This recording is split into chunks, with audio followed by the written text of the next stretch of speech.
मंच पर विराजमान कर्नाटक प्रदेश भारतीय जनता पार्टी के अध्यक्ष आदरणीय प्रहलाद जी, यहां के लोकप्रिय मुख्यमंत्री आदरणीय जगदीश जी, मंच पर विराजमान भारतीय जनता पार्टी के सभी वरिष्ठ पदाधिकारी,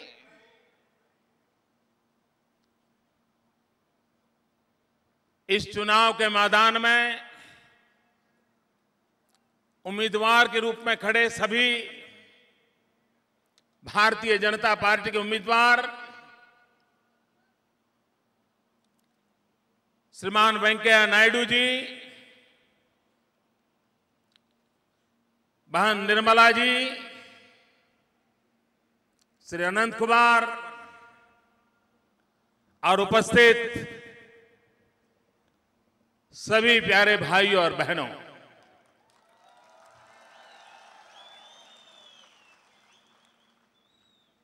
मैं सबसे पहले इस सभा स्थल पर जो उपस्थित उत्साह और उमंग से भरे हुए नागरिक भाई बहन हैं, मैं नतमस्तक होकर के उनका वंदन करता हूं।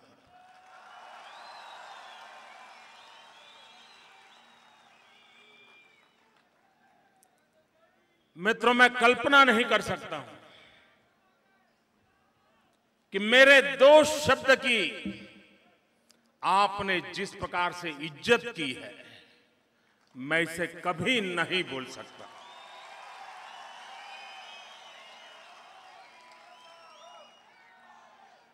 आपके इस प्रेम को, आपके इस आदर को, आपकी इस भावनाओं को भाइयों बहनों मैं भली भांति समझ सकता हूं।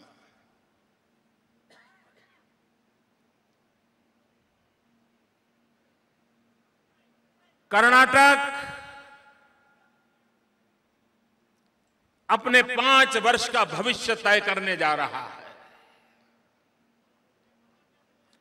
भाइयों बहनों, निर्णय आपको करना है कि आप ये कर्नाटक किसके हाथ में सुपुर्द करना चाहते हैं।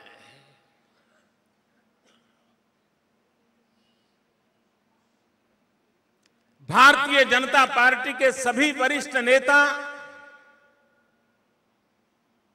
कांग्रेस को बार बार कह रहे हैं कि कम से कम ये तो बताओ कि आपका मुख्यमंत्री का उम्मीदवार कौन है। यहां की जनता पूछ रही है कि भाई आप हाथ तो दिखा रहे हो, करीब चेहरा तो दिखाओ।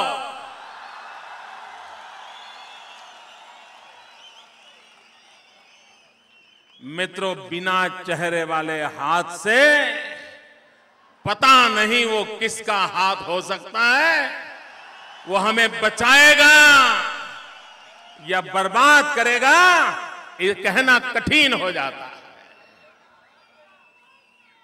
और इसलिए भाइयों बहनों,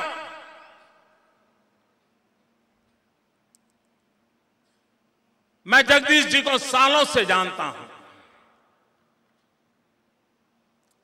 पार्टी के कार्यकर्ता के रूप में उनके साथ कार्य करने का मुझे सौभाग्य मिला है।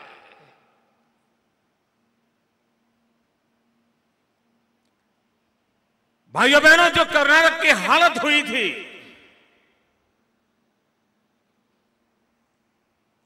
अगर किसी व्यक्ति के भीतर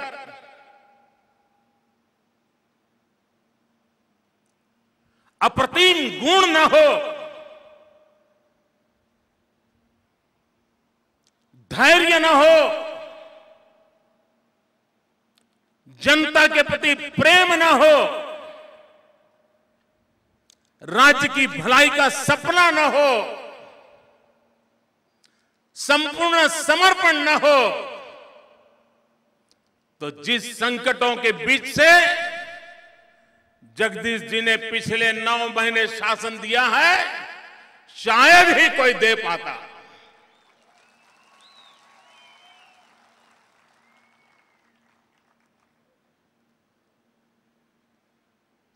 भाइयों बहनों, चुनाव में मैं कर्नाटक भारतीय जनता पार्टी की सरकार में रहे सभी बंधुओं का अभिनंदन करना चाहता हूं। पार्टी के भीतर उतार चढ़ाव आए थे,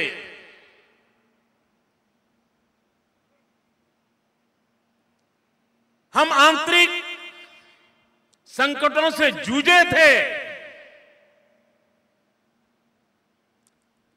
घर के भीतर कठिनाइयां झेली थी, लेकिन भाइयों बहनों, भाजपा के भीतर कुछ भी उबाल चला क्यों न हो, लेकिन कर्नाटक की विकास यात्रा में भाजपा की सरकार ने कभी भी उतार चढ़ाव का अवसर आने नहीं दिया। निरंतर चढ़ाव की ओर कर्नाटक को ले जाने का प्रयास अविरत रूप से किया है। और मैं कर्नाटक के भाइयों बहनों को आज एक ऐसे उदाहरण से परिचित कराना चाहता हूं, शायद हमारे मीडिया के मित्र भी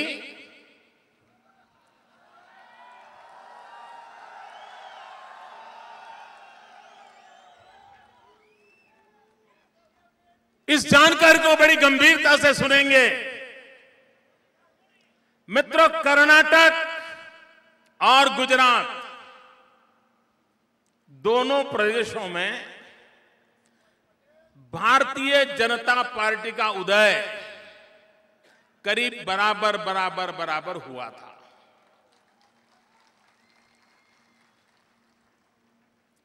और जो मुसीबतें कर्नाटक ने झेली, वो सारी मुसीबतें गुजरात में हमने भी झेली थी।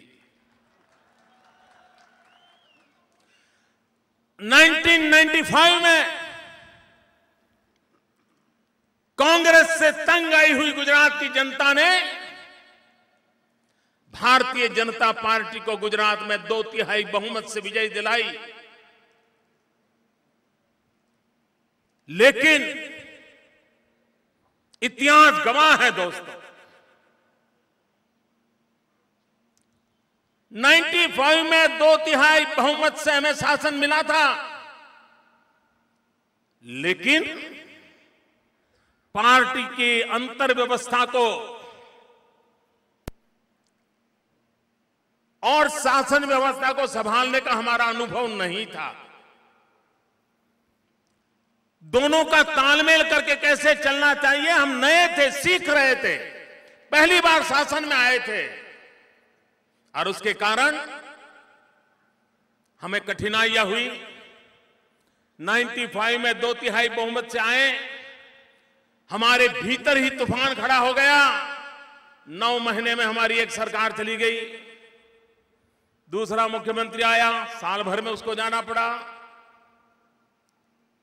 5 साल के कालखंड में 4 सरकारें बदली गई, गवर्नर रूल भी आया, अनेक कठिनाइयों के बीच से हम गुजरे, और ये लग रहा था कि अब गुजरात की जनता भारतीय जनता पार्टी की तरफ मुड़ करके देखेगी नहीं।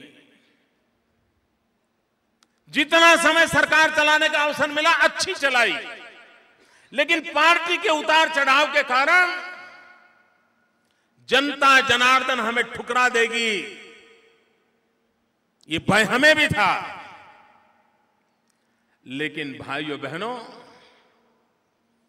गुजरात की जनता ने, वहां के मतदाताओं ने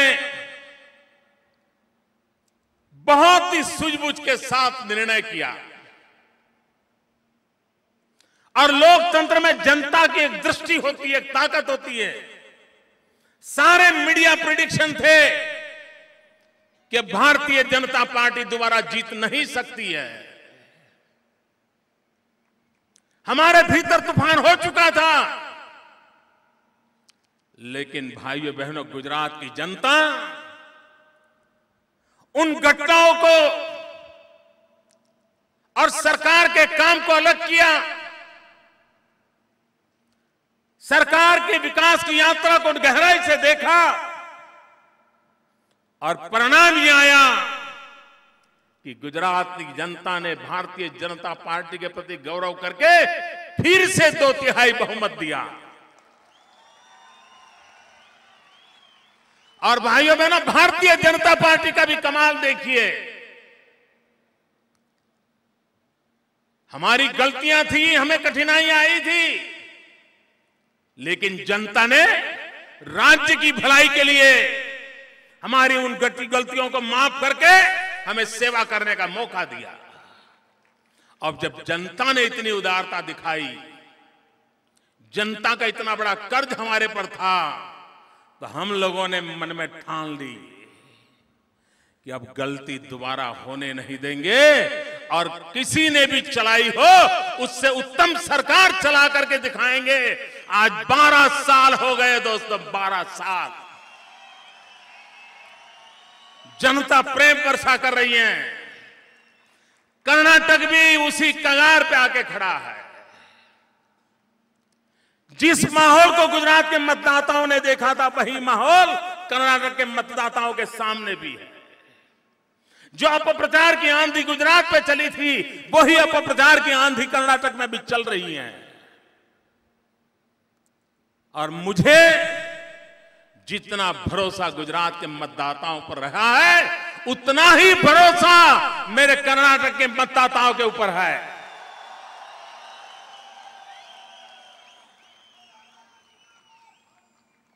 गुजरात के लोगों का कैरेक्टर, कर्नाटक के लोगों का कैरेक्टर विकास के पक्ष का कैरेक्टर रहा है। नई ऊंचाइयों छूने के आकांक्षा वाला रहा है। नई सिद्धियों प्राप्त करने के सपने देखने का रहा है। और जिन जिन को कर्नाटक के भविष्य की चिंता है, जिन जिन लोगों को कर्नाटक के विकास की चिंता है, जो लोग सुखी, समृद्ध और सुरक्षित कर्नाटक देखना चाहते हैं, मुझे पूरा विश्वास है वे सबके सब लोग बहुत बड़ी ताकत के साथ आज चुनाव में 5 तारीख को भारतीय जनता पार्टी को विजयी बनाएंगे। ये मेरा पूरा भरोसा है।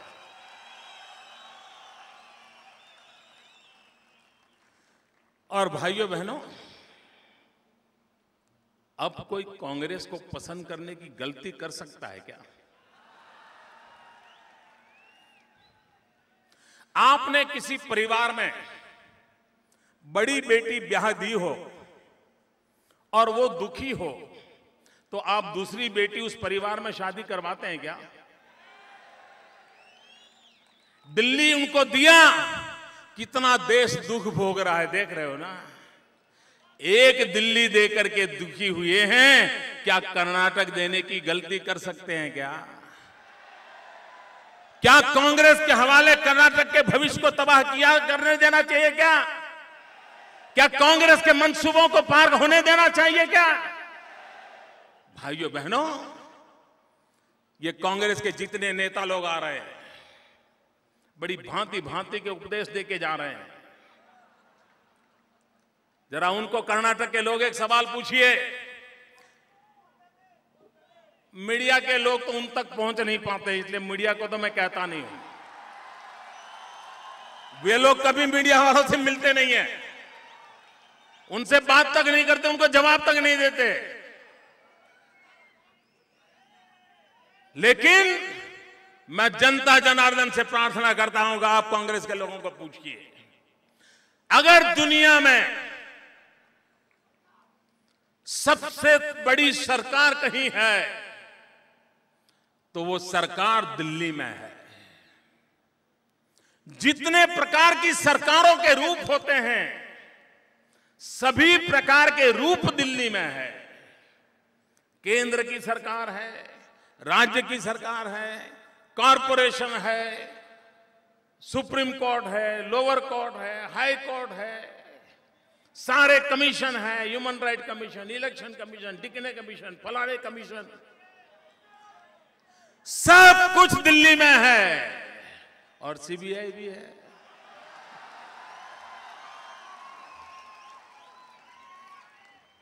मेरे भाइयों बहनों, आप सीने पर हाथ रख करके मुझे जवाब दीजिए और सच्चाई से जवाब दीजिए। मैं इस मंच पर से पूरे कर्नाटक की जनता को कहता हूं कि मेरे सवाल को समझ करके सीने पर हाथ दे करके जवाब दीजिए। अपने घर में टीवी देखते हुए भी जवाब दीजिए। इतनी बड़ी ताकतवर सरकारें दिल्ली में बैठी है, क्या दिल्ली सुरक्षित है? क्या दिल्ली सलामत है? क्या दिल्ली में किसी को भरोसा हो सकता है? अगर इतने छोटे से दिल्ली को नहीं संभाल सकते, वो ये कर्नाटक संभाल सकते हैं क्या? संभाल सकते हैं क्या? और इसलिए भाइयों बहनों मैं कहता हूं कि कांग्रेस की बातों में मत आइए। और भाइयों बहनों, यह देश कांग्रेस को भली भांति जान गया है। हिंदुस्तान का चप्पा चप्पा कांग्रेस को जानता है। हर चुनाव में नए नारे लेकर के आना, नए मुखौटे पहन करके निकलना, ये कांग्रेस के हमेशा के कारनामे रहे हैं। लेकिन एक कांग्रेस का चरित्र है, अभी बोला अभी फोक। कुछ भी अभी बोल दिया, दूसरे ही पल उसको उल्टा देते हैं। ये जब पार्लियामेंट का चुनाव लड़ रहे थे, चीख चीख करके कांग्रेस के नेताओं ने 100 दिन में महंगाई कम करने का वादा किया था। 100 दिन में महंगाई कम करने का दिल्ली सरकार ने वादा किया था। जरा ताकत से बताओ, वादा किया था? महंगाई कम हुई? भाइयों बहनों, महंगाई बढ़ी। आप इस कांग्रेस के वादों पर भरोसा कर सकते हो? कर सकते हो? अभी जयपुर के अंदर कांग्रेस नया रंग रूप सजाने में लगी थी। उनको लगता था कि गुलाबी नगरी में वो भी गुलाबी बनकर के निकलेंगे। और क्या क्या वादे किए थे। और हिंदुस्तान ने, मीडिया ने उस कार्यक्रम पर एक सप्ताह चलाया था। पहले कथाओं पर, रामायण पर सप्ताह होती थी। हमारे देश के मीडिया के पंडितों ने, पॉलिटिकल पंडितों ने एक सप्ताह भर क्या क्या विशेषण दिए थे, क्या क्या नए रंग उसमें भरे थे, रंग भरे थे, और कैसा गुब्बारे में हवा भर भर करके बड़ा बनाने की कोशिश की थी। और जयपुर को अभी 100 दिन नहीं हुए हैं मित्रों। जयपुर के वादों को, जयपुर की बातों को, जयपुर की आशाओं को 100 दिन नहीं हुए हैं। लेकिन वही कांग्रेस ने जयपुर से कर्नाटक आते आते अपने ही वादों पर पानी फेर दिया। जिन्होंने कहा था, और कांग्रेस में जो सोने का चमचा लेकर के पैदा हुए हैं, जो गोल्डन स्पून लेकर के जन्म लिया, ऐसे नेता सलाह दे रहे हैं। उन्होंने कहा था कि कांग्रेस के अंदर 15,000 वोट से ज्यादा वोट से हारे हुए लोगों को टिकट नहीं मिलेगा। कर्नाटक में क्या हुआ? ऐसे लोगों को टिकट दिया कि नहीं दिया? अपनी बातों पर पानी फेर दिया कि नहीं फेर दिया? उन्होंने कहा था कि कांग्रेस पार्टी क्रिमिनल्स को टिकट नहीं देगी। क्या कांग्रेस दावे के साथ कहती है कि कर्नाटक के अंदर उसने क्रिमिनल्स को टिकट नहीं दिया है? दिया है दोस्तों, दिया है। क्या जयपुर की बातों पर पानी फेर दिया? भाइयों बहनों, जयपुर में उन्होंने कहा था देश की नई पीढ़ी को, नई समाज को, नए लोगों को उनके हाथ में देश सुपुर्द करने की आवश्यकता है। वंश परंपरागत व्यवस्था से बाहर निकलना होगा। ये कहा था। क्या कर्नाटक के चुनाव में बड़े परिवार के बड़े वोटों को टिकटें मिली है कि नहीं मिली है? भाई को टिकट मिली है कि नहीं मिली है? अरे बेटे को भी और दामाद को भी टिकट मिली है कि नहीं मिली? अरे जरा देश पूछना चाहता है कि जयपुर में आपने देश के सामने वादे किए थे, बहुत बड़ा चिट्ठा पढ़ करके सुनाया था।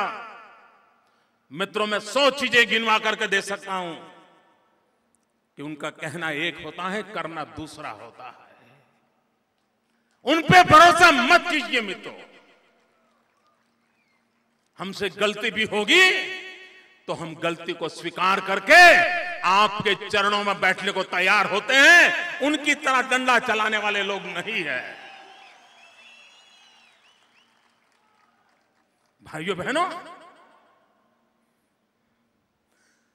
हम जिस समाज व्यवस्था में पले बड़े हैं, हम लोगों के संस्कार है। आज भी हमारे परिवारों में मां अगर बेटे को कुछ कहती है तो कभी बेटा मां की बात का अनादर नहीं करता है। सही है ना? कोई बेटा मां की बात का अनादर करता है भाई? इस देश के संस्कार और रीति नीति है।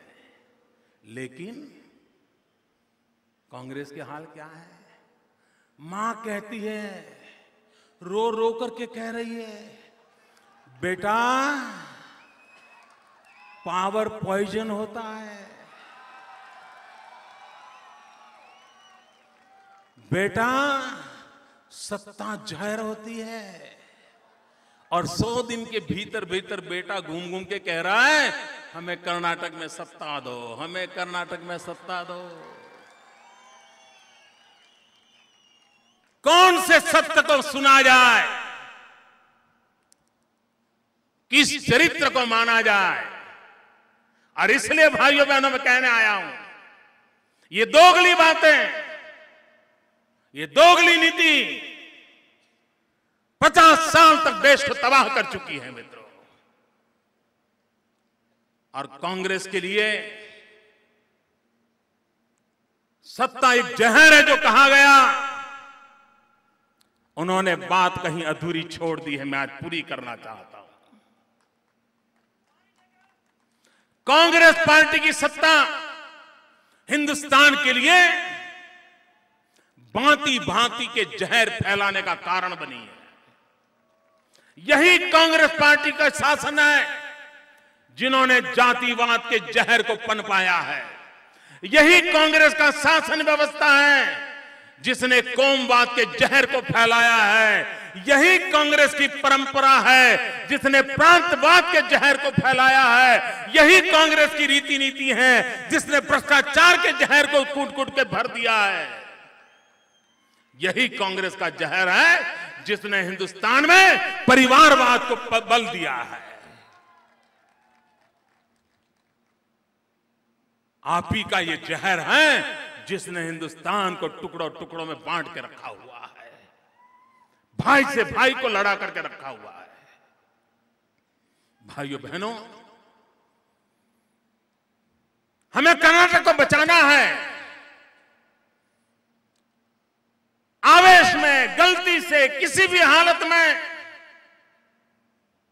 ऐसे लोगों के हाथ में कर्नाटक न चला जाए, इसलिए जागरूक प्रयास करने की आवश्यकता है।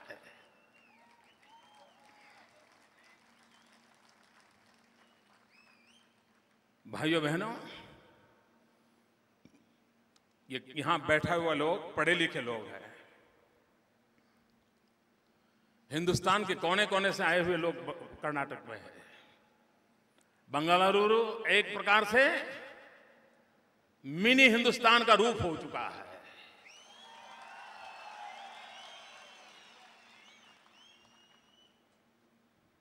आपने ऐसी कोई सरकार देखी है जो वोट से ऊपर उठ करके देश के गौरव को बढ़ाने के लिए देश की इज्जत को कोई चोट न पहुंचे, भारत में कहीं से भी मन को कसोट न रह जाए। दूर सुदूर पूर्वांचल में रहने वाले मेरे भाई बहन, कोई नागालैंड, कोई मिजोरम, कोई अरुणाचल प्रदेश, कोई त्रिपुरा, कोई पढ़ाई के लिए, कोई रोजी रोटी के लिए बेंगलोर में आए थे, अफवाहों ने उनको मुसीबत में डाल दिया। मैं जगदीश जी को बधाई देता हूं, भाई अशोक को बधाई देता हूं। इन्होंने दिन रात जाग करके पूरे हिंदुस्तान को एक संदेश दिया कि पूरा देश हमारे भाई बहन है, हम उनको कोई तकलीफ नहीं होने देंगे। मित्रों, ये ऊंचाई से काम करने वाले लोग हैं। ये घटना छोटी नहीं है मित्रों। आज जो देश में वातावरण पैदा किया गया है, उससे उलट काम जगदीश जी ने, सरकार ने करके भारत के किसी कोने में बैठा हुआ व्यक्ति, चाहे उससे वोट मिलने वाला हो या न मिलने वाला हो, लेकिन उसकी सुरक्षा की चिंता करने का काम किया है। और दिल्ली में बैठी हुई सरकार लोगों को असहाय छोड़ दिया है। बालिका की जिंदगी भी सलामत नहीं है दोस्तों। क्या उनके हाथ में कर्नाटक देना है? क्या यह गलती हमें मंजूर है? और इसलिए भाइयों बहनों मैं कहने आया हूं, और गुजरात ने एक मिसाल कायम की है।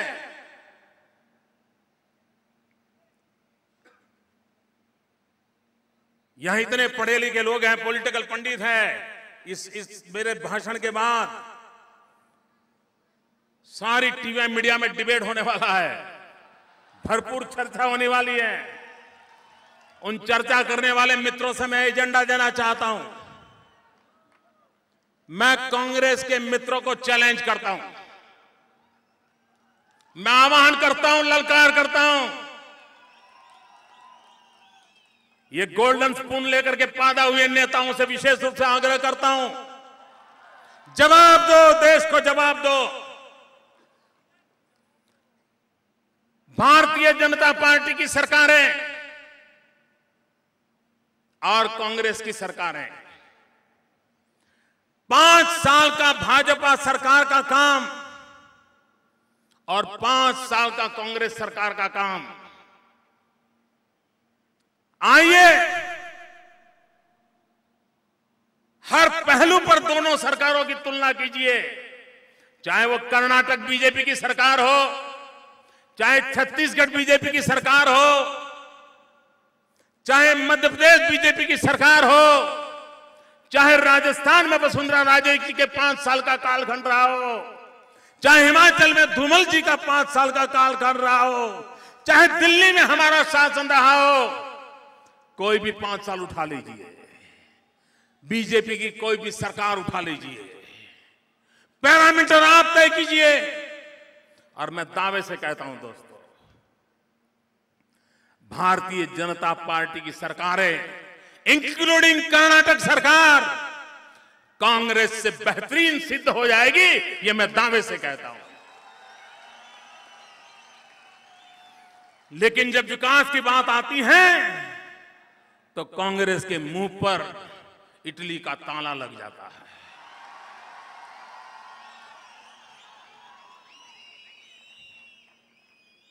और इसलिए मैं कहना चाहता हूं भाइयों बहनों, इतना बड़ा महत्वपूर्ण राज्य का चुनाव हो रहा है, भारत की अर्थव्यवस्था में कर्नाटक का बहुत बड़ा योगदान है, देश की युवा पीढ़ी के लिए कर्नाटक एक बहुत बड़ी आशा है। उसके भाग्य का निर्णय झूठ के आधार पर नहीं हो सकता है, अपप्रचार के आधार पर नहीं हो सकता है, कुछ गठनों को तुल देकर के नहीं हो सकता है। सच्चाई की धरातल पर चीजों को देखना चाहिए। और मैं विश्वास करता हूं, ये हमारे कांग्रेस के नेता यहां भाषण दे रहे हैं, दिल्ली में उनकी सरकार है, सरकार उनकी, व्यवस्था उनकी, निर्णय उनके, मुद्दे उनके, योजना उनकी, सब उनका। हर 21 अप्रैल को आईएएस आईपीएस के दिन की परंपरा को स्मरण में all India civil service day मनाया जाता है और प्रधानमंत्री उस दिन हिंदुस्तान के राज्यों में अच्छे काम होते हैं उसकी एक कमेटी परीक्षण करती है और परीक्षण करके जिन राज्यों के उत्तम काम होते हैं उनको अवार्ड देती है।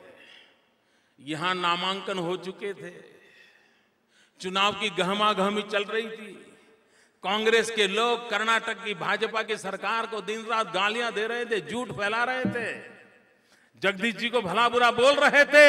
उसी समय दिल्ली में कांग्रेस की सरकार कर्नाटक को 2-2 पुरस्कार दे रही थी, 2-2 पुरस्कार दे रही। मित्रों, पूरे देश में से 7 राज्यों को 7 पुरस्कार देने थे पूरे देश में से, और दिल्ली की कांग्रेस की सरकार को देने थे। उन्होंने तय किए हुए पैरामीटर के आधार पर देने थे। लेकिन भाइयों बहनों, आपको जानकर के हैरानी होगी, 7 अवार्ड में से एक भी अवार्ड, मैं फिर से बोल रहा हूं, कांग्रेस की सरकार ने अवार्ड दिए, एक भी अवार्ड हिंदुस्तान की एक भी कांग्रेस सरकार को नहीं मिला। डूब मरो मेरे कांग्रेस के मित्रों, डूब मरो। आप देश पर बोझ बन गए हो, देश पर संकट बन गए हो। इतना ही नहीं, 7 अवार्ड मिले, उसमें कर्नाटक अकेला राज्य है जो 7 में से 2 अवार्ड लेके आया है।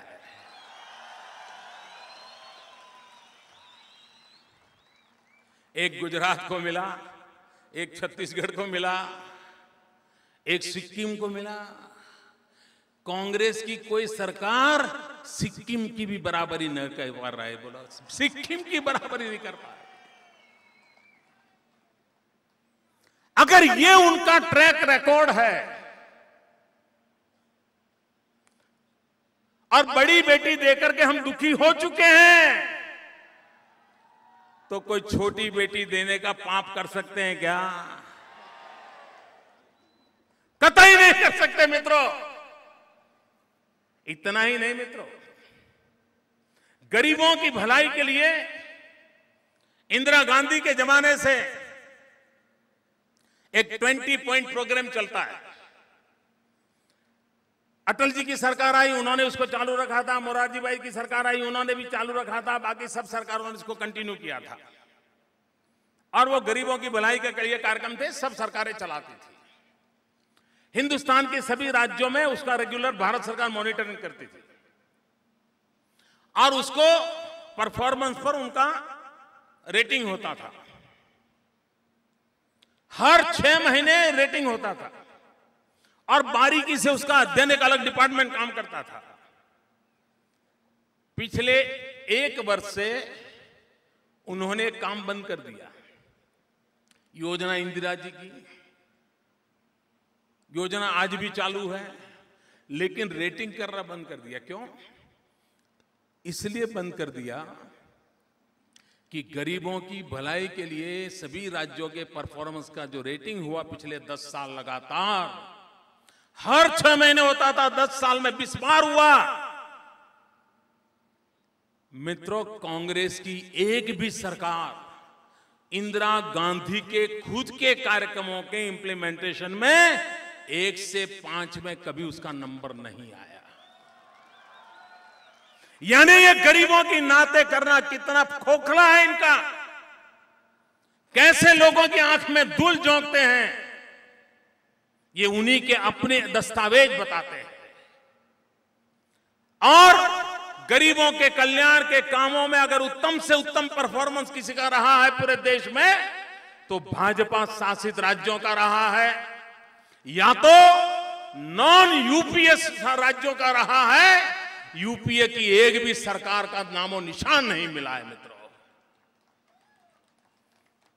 क्या हम इस सच्चाई को नकार सकते हैं? यहां पर आकर के गोल्डन स्पून लेकर के पैदा हुई है नोता, शायद जगदीश शेट्टार का पूरा नाम भी नहीं बोल सकते, गलती कर देंगे बोलेंगे तो, पक्का गलती कर देंगे। जरा ट्रायल करना, कभी मुलाकात हो जाए तो मीडिया वाला है।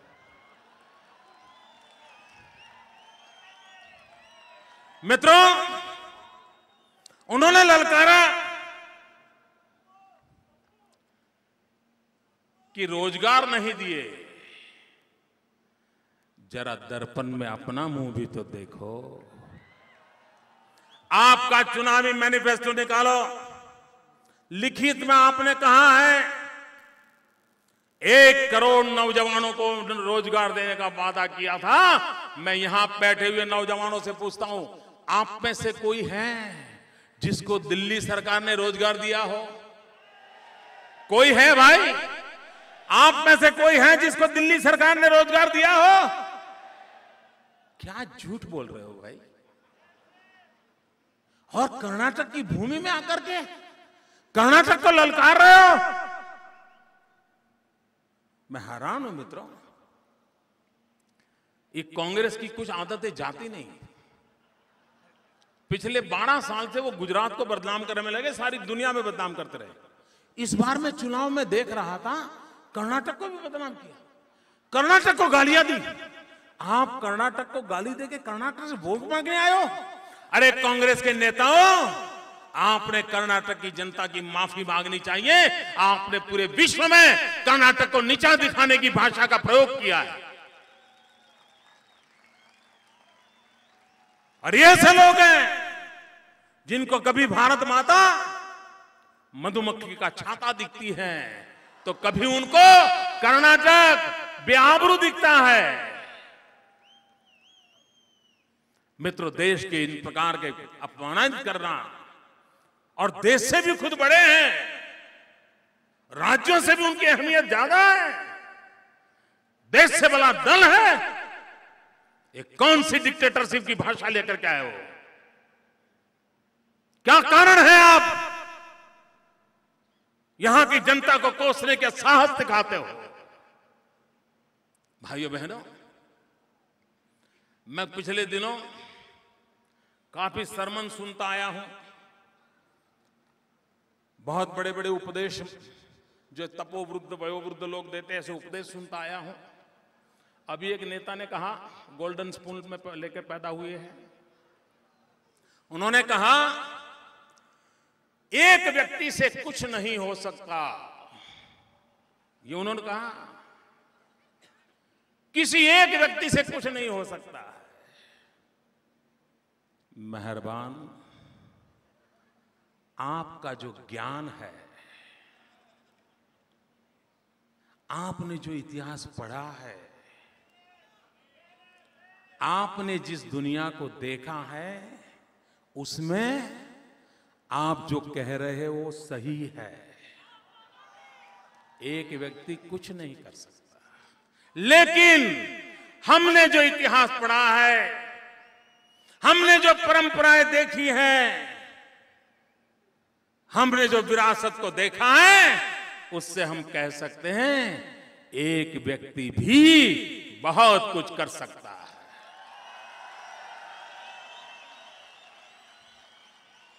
गोल्डन स्पून लेकर के पैदा हुए मेहरबान सुन लो, ये बात आपके लिए है ताकि आपको इतिहास का थोड़ा ज्ञान हो जाए। एक व्यक्ति कुछ नहीं कर सकता, वो आपकी बात सही है, और एक व्यक्ति बहुत कुछ कर सकता है, ये मेरी बात है, मैं सबूत देता हूं।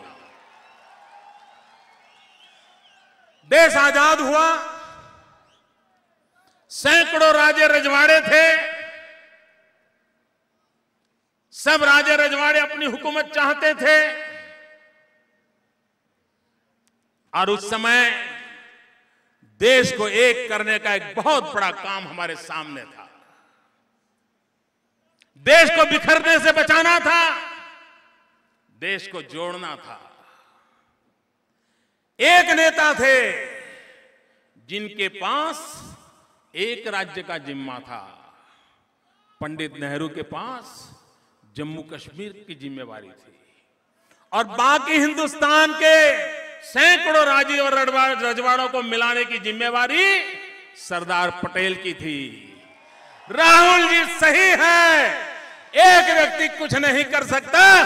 जम्मू कश्मीर हमारे सामने उदाहरण है, और एक व्यक्ति सब कुछ कर सकता है। और से हिमाचल, हिंदुस्तान हमारे सामने है, सरदार पटेल हमारे सामने है।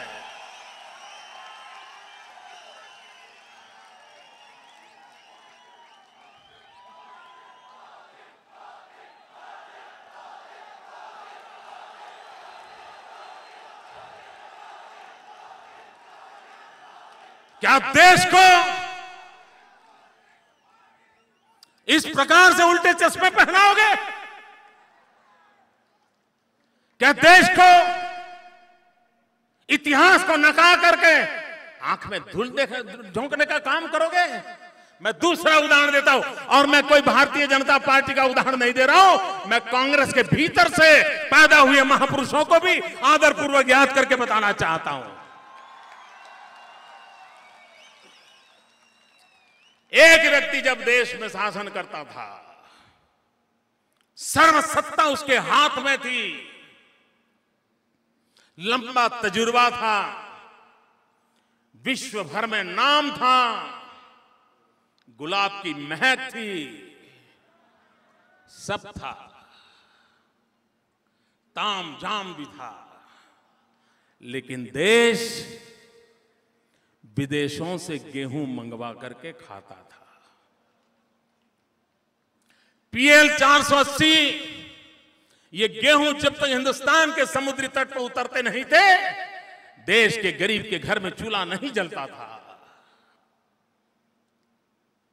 एक नेता थे, ये बर्बादी का आलम था, और एक दूसरे नेता थे जिसने नारा दिया था जय जवान जय किसान, और हिंदुस्तान के किसानों ने अन्न के भंडार भर दिए, और आज इतने साल के बाद भी हिंदुस्तान को अन्न का दाना बाहर से नहीं लाना पड़ता। मेरे मेहरबान सुन लो, एक व्यक्ति ने डुबो दिया था, लेकिन वो एक व्यक्ति था जिसने देश को बचा भी लिया था। भाइयों बहनों, वो टीवी पर डिबेट करने वाले मेरे पॉलिटिकल पंडित, जरा थोड़ा होमवर्क करके जाया करिए।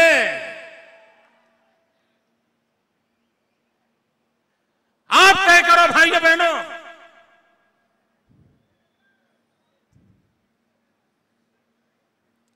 मित्रों, जितना जल्दी ये देश कांग्रेस से मुक्त होगा, उतना ही ये देश दुनिया में अपना नाम कमाएगा।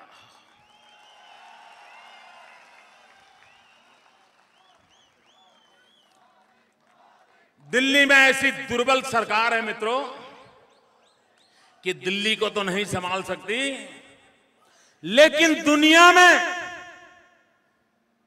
जिस देश के लिए आज से 7-8 साल पहले गाजे बाजे के बाद साथ कहा जाता था, हिंदुस्तान का बच्चा बच्चा बोलता था, विश्व भर मानता था कि अगली शताब्दी हिंदुस्तान की शताब्दी है। जब अटल बिहारी वाजपेयी की सरकार ने न्यूक्लियर टेस्ट किया था, विश्व भर में हिंदुस्तान सीना तान के खड़ा हो गया था, दुनिया को हमारी ताकत का परिचय हुआ था। आज क्या हाल है? ऐसी दुर्बल सरकार देश ने कभी देखी नहीं, ऐसे दुर्बल नेता कभी देखे नहीं, ऐसी दृष्टिहीन व्यवस्था देखी नहीं। मित्रों, केरल के अंदर इटली से आकर के 2 मछुआरों को मार दिया जाए, और इटली इतने बड़े देश को आंखें दिखाए कि हम गुनहगार को नहीं देंगे, सुप्रीम कोर्ट को इंटरवीन करना पड़े। मैं तो हैरान हूं, अगर सुप्रीम कोर्ट इंटरवीन न किया होता तो दिल्ली की सरकार कुछ नहीं करती। मित्रों, भाइयों बहनों, बताइए,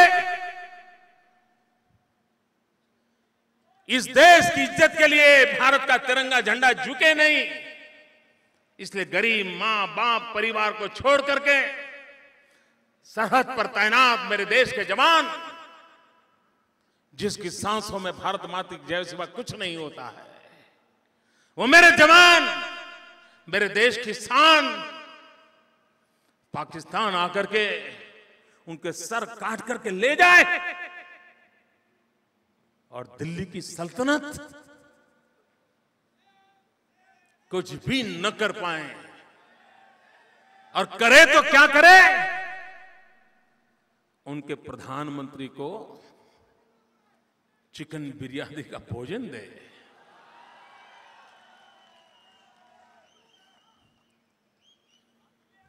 आप क्या विश्व को क्या संदेश दे रहे हो? मित्र, चीन हिंदुस्तान की सीमा में घुस आए और भारत के पास जानकारी तक न हो। विश्व के अंदर एक आवाज से चीन की इन हरकतों के खिलाफ आवाज उठनी चाहिए। हफ्ते भर से घटना घटी है, कुछ नहीं हो रहा। क्यों? क्या इसमें भी अलायंस पार्टनरों का दोष है क्या? वरना वो हर चीज में कहते हैं ये कोalition प्रॉब्लम है। क्या ये कोalition प्रॉब्लम है क्या? ये आपकी सरकार, कौन सा आपका साथी दल विरोध में आ रहा है? मालदीव, छोटा सा मालदीव, वो आपको आंखें दिखा रहा है और आप कुछ नहीं कर पा रहे हो। सरबजीत पर हमला हो जाए और ज्यादा से ज्यादा दिल्ली क्या कर पा रहा है? उनके रिश्तेदारों को भेजने में सफल हो रहा है और कोई निर्णय नहीं कर पा रहा है। आप मुझे बताइए, क्या कभी हमारे देश की यह दुर्बलता कभी हमने अनुभव की थी? और कारण क्या है? कांग्रेस के मित्रों, जिम्मेवार आप हो। दुनिया में हमारे 100 करोड़ 120 करोड़ देशवासियों को अपमानित करने के लिए जिम्मेवार आप हो। कारण आपने कभी सुना है भाई? आपने कभी कोई अखबार में ऐसी खबर सुनी है, किसी परिवार से सुना है कि कोई बच्चा स्कूल में एग्जाम दे रहा हो और आंसर पेपर बगल वाले स्टूडेंट का उठा करके उसी में लिख दे? ऐसा सुना है कभी? सुना है भाई? छोटा बच्चा भी गलती नहीं करता। इस देश के विदेश मंत्री विदेश में दूसरे देश का भाषण पढ़ने लग गए।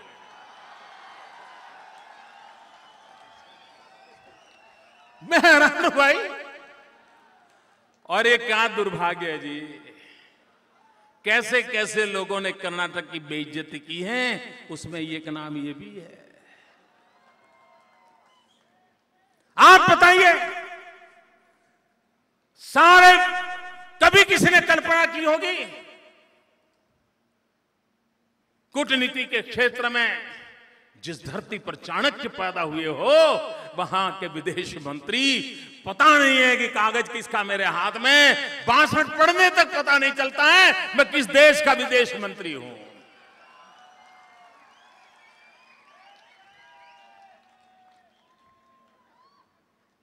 मैं तो कांग्रेस के नेता यहां आकर के बोल रहे हैं, करप्शन पर भाषण कर रहे हैं।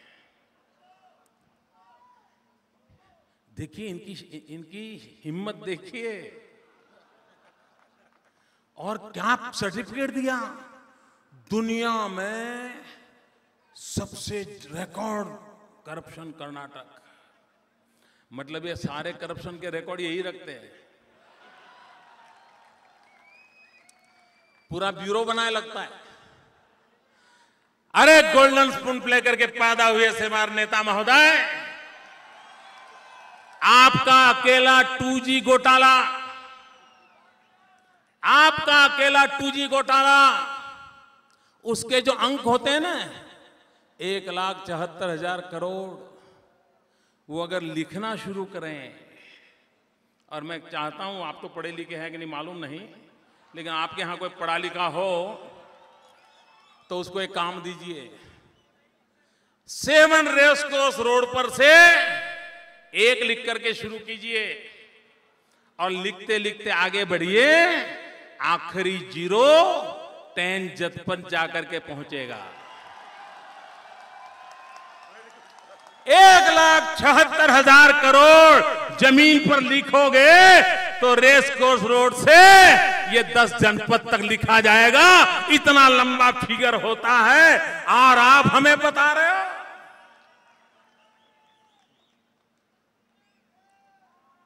भ्रष्टाचार की कोई जननी है तो कांग्रेस है। देश को भ्रष्टाचार में डुबाने का पाप किसने किया हो तो कांग्रेस पार्टी ने किया है।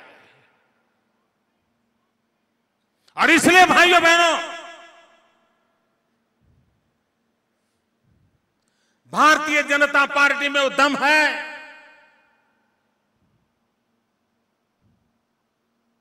कमियों से ऊपर उठ करके अच्छाइयों को स्वीकार करना, अच्छाइयों को लेकर के भलाई करना, सामान्य से सामान्य मानवी का अच्छा करना, इस मकसद को लेकर के हम चलते हैं। क्या कारण है? क्या आज गुजरात कर्नाटक में ग्रामीण विकास में जो काम हुआ है, मित्रों आपके अखबारों में यहां छपता है कि नहीं छपता मुझे मालूम नहीं है, लेकिन मैं आपको बताता हूं।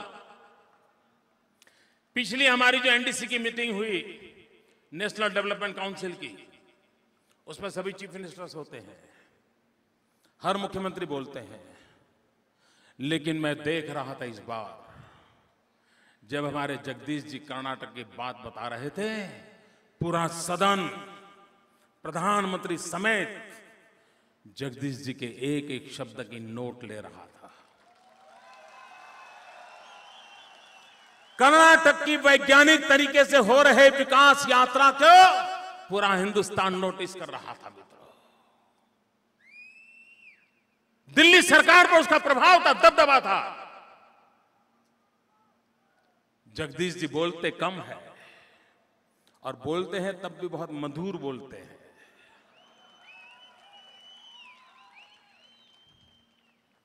लो प्रोफाइल रहने का स्वभाव है। उसके बाद भी मैंने एनडीसी के मीटिंग के 700-800 लोग, पूरे हिंदुस्तान की वरिष्ठ टीम मैंने निकट से देखा था।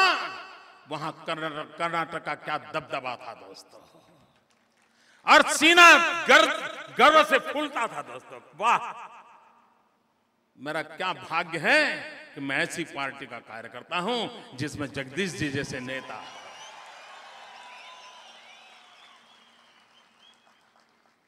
हमारे पास ये सामर्थ्य है मित्रों, एक से बढ़कर एक नेतृत्व देने की सामर्थ्य ये भारतीय जनता पार्टी में है। कर्नाटक के मेरे भाइयों बहनों, मुझे विश्वास है कि आप कर्नाटक को बर्बाद किसी भी हालत में नहीं होने देंगे। मुझे आप पर भरोसा है। बड़ी मुश्किल से भारतीय जनता पार्टी ने कर्नाटक की उठापटक की राजनीति में स्थिरता दी है, बड़ी मुश्किल से अचीव किया है। इसे आगे बढ़ाना है। विकास की यात्रा को कठिनाइयों के बीच भी चलाया, उसको तेज गति से आगे बढ़ाना है। और उस तेज गति से आगे बढ़ाने के लिए भाइयों बहनों, हमें कर्नाटक की जनता जनार्दन का आशीर्वाद चाहिए।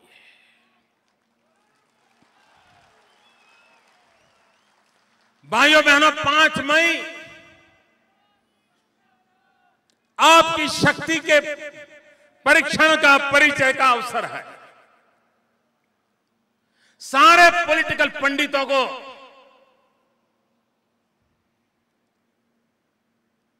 धरती की सच्चाई क्या है वो दिखाने का अवसर है। झूठ अपप्रचार की आंधी के बीच सत्य को उजागर करने का अवसर है। और भाइयों बहनों, बहुत भारी ताकत से मतदान करके, कमल के निशान पर बटन दबा करके, भाइयों बहनों, ये कर्नाटक के ऊपर कोई पंजा मत पड़ने दीजिए।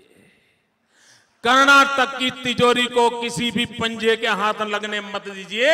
मित्रों, ये कर्नाटक तबाह हो जाएगा भाइयों। और कर्नाटक का तबाह होना, कर्नाटक तबाह नहीं होगा, हिंदुस्तान की पूरी विकास यात्रा की संभावनाओं को ये गहरी चोट पहुंचेगी, देश को भारी नुकसान हो जाएगा। और इसलिए भाइयों बहनों, हमेशा हमेशा के लिए कर्नाटक की धरती से कांग्रेस को अलविदा कर दो मित्रों, विदाई दे दो। भारतीय जनता पार्टी के कमल निशान को बटन दबा करके 5 तारीख को वोट दे करके इस विजय यात्रा में आप भी शरीक हो और हमें एक अच्छी सरकार देने का, विकास आगे बढ़ाने का भारतीय जनता पार्टी को फिर एक बार अवसर दो, यही प्रार्थना करता हूं। मेरे साथ मुट्ठी बंद करके पूरी ताकत से बोलिए, भारत माता की। ऐसे नहीं, आवाज दिल्ली तक पहुंचनी चाहिए। भारत माता की, भारत माता की, भारत माता की। वंदे वंदे वंदे वंदे वंदे वंदे वंदे वंदे वंदे वंदे